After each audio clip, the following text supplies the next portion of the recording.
People, stop what you're doing and listen to this. We're talking about Spotify. This thing is on a run. It has doubled since bottoming back in February. The company quickly became the go-to platform for audio streaming. And with us now is someone very special who knows so much about content, Spotify's Chief Content Officer, Dawn Ostrov. Dawn, thank you so much for coming on Squawk on the Street. Thanks for having me, Jim. All right, so I got to ask the obvious, because when you started doing the podcast thing, I said, this is brilliant. And I immediately was told, you idiot, podcast doesn't work. It's not big. You forget it. It's about music. But, Dawn, I was betting on you. How did you know that podcasts would be huge?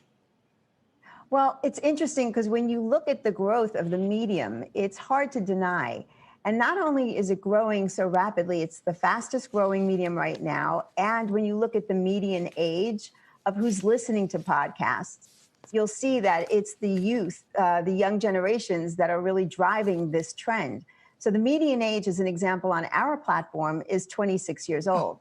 But what we know is that where the young people go, the older generations follow. And we've seen it time and time again. So we are seeing significant growth. And in the U.S., as an example, 88 million people were listening to podcasts in 2019.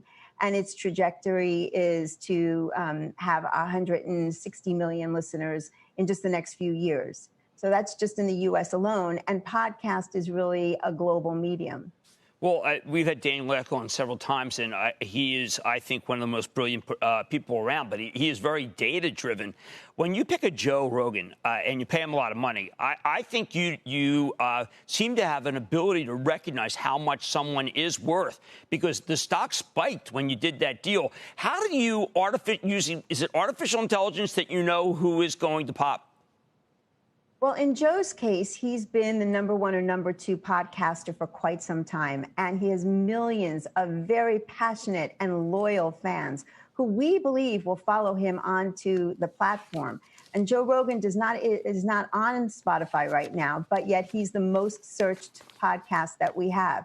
So we were able to really say, okay, if he's the most searched podcast on our platform, we know that he has millions of very loyal fans that we believe will follow him on, and he is the most profitable podcast at this moment in time. So for us, it was an easy business decision. Well, one other, before I give it over to my colleagues who also I know want to speak to you, but sometimes I struggle to see what I can do or watch or listen to with my 28, soon-to-be 29-year-old. And what we do is we do true crime. We do people who have been convicted wrongly. Somehow it resonates with us. It obviously resonates with your listeners. Well, true crime is actually the largest genre in podcasting, so you're not alone. And what we see is that true crime tends to be a gateway genre, which means we wind up seeing people come into podcasting through true crime, and then they migrate and try other types of podcasts and other types of genres. So it's a great way to bring people in, and people get addicted to these true crime podcast series.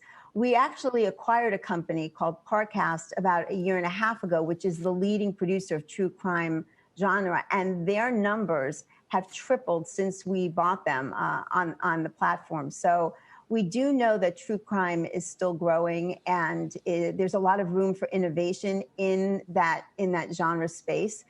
So you're not alone. And I will say, though, that one of the most popular podcast genres for women is true crime. So you also have some women listening with you. Dawn, it's David Faber. You guys are clearly in the market to spend what it takes to secure talent you think is going to help subscriptions. Howard Stern, his deal's not that far off, if I'm not incorrect. He's an awfully large name out there. I mean, would you guys go as far as trying to compete for talent like that? Well, I can't comment on Howard's deal, but I can say that we look at who is the largest in the podcast area, and some of the deals that we've made are with talent that we really believe have will either or already exist have a big following in this space. So although Howard is great, I know that he has been tied to another company, But when you look at some of the deals that we have made, we do believe that the companies that we've bought and the talent that we brought onto the platform will help us become the #1 audio platform in the world.